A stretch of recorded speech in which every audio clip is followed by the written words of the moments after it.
If you've tried to rent a property or your lease is coming up for renewal, it's understandable that you might be a little bit terrified.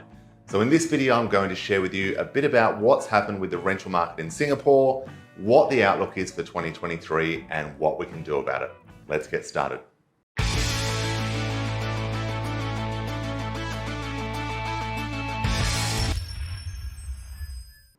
Hi, I'm Jarrad Brown, Australian expat financial planner based here in Singapore. Thanks for tuning into the video today. What I'd like to share with you a bit about is what is happening with the rental market in Singapore and what the outlook is for 2023. So if we have a look at 2022, in the first 9 months of the year, that is up until the end of September, rents in Singapore were up about 22%. Fast forward to the end of the year, and that figure was closer to 1/3 or just under 32%. Now that is across Singapore, so naturally in a lot of the expat hubs where most of us will live, that figure could be a bit higher. Many of our clients and new Australian expats particularly coming into Singapore are seeing anything from a 20% increase at the low end right through to 70% at the high end. And if you look at some of the listings, some of these listings are 2 to 3 times what the lease was last year. Now, what is driving this? It's a number of factors. We saw a huge decline in supply throughout COVID. There was a huge lack in new buildings being released and completed. Naturally, a lot of the construction activity stopped. We've seen an increase in mortgage interest rates in Singapore, which means that the borrowing costs for landlords have also increased. So those costs need to be covered. We've seen an influx of new expats returning to Singapore, foreigners coming into Singapore, and that's right from the S-Pass holders right through to employment pass holders as well. This influx of people, and that is also coming from not just the region in places like Hong Kong, but also right across the globe. A number of Australian expats who returned to Australia early on in COVID are now coming back to Singapore because now they can travel again. So with this increase in rental prices, what is the outlook for 2023? And what can Australian expats think to do about this cost of living increase?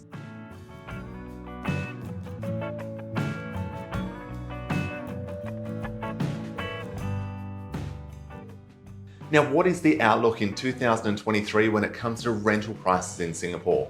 Well, the unfortunate news is that there is very unlikely to be a decline in the prices that we saw last year, and most are expecting that we're going to see a more moderate increase in 2023 beyond the 2022 levels.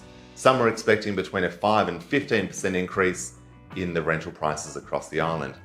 Now, supply is boosting. We are seeing an increase in expected supply and release/completion of new buildings. It's around 18,000 new homes that will be released in Singapore in 2023. The sad part for us as expats is that the majority of these are not going to be in the CBD or most of the areas that many of us choose to live.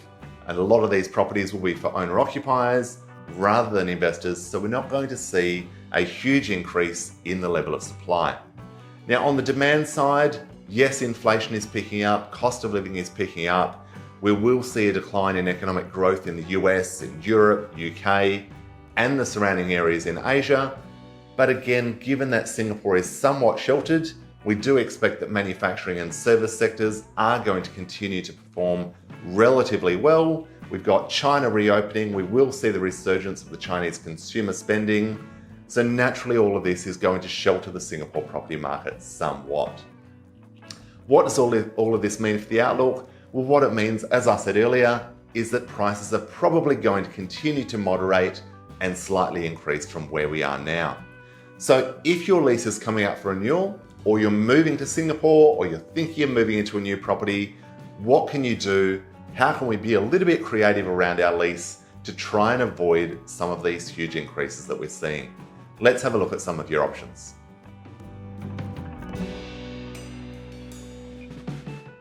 When it comes to renegotiating your lease or negotiating a new lease, there are a number of things that we can explore. But before we get into this, it's important to note a couple of things. A, make sure that you're reaching out to your landlord at least 3 months before your lease is coming up for expiry. This gives you plenty of time to look for a new property if you need to, and also start the negotiations before we're getting too close to the deadline with the lease expiring.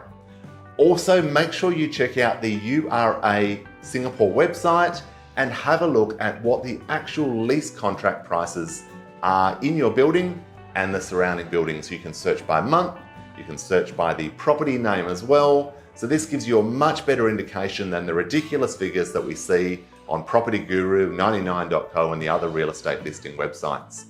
So make sure you do that first and foremost. Now, when it comes to actually negotiating your lease, dependent on the landlord, depending on the amount of debt that they have to service, whether their actual cost of owning the property is increased, that may be a driving factor in the rent that they're demanding. But there are a few things that we can look to do if you don't have any wiggle room or not too much wiggle room with the actual price.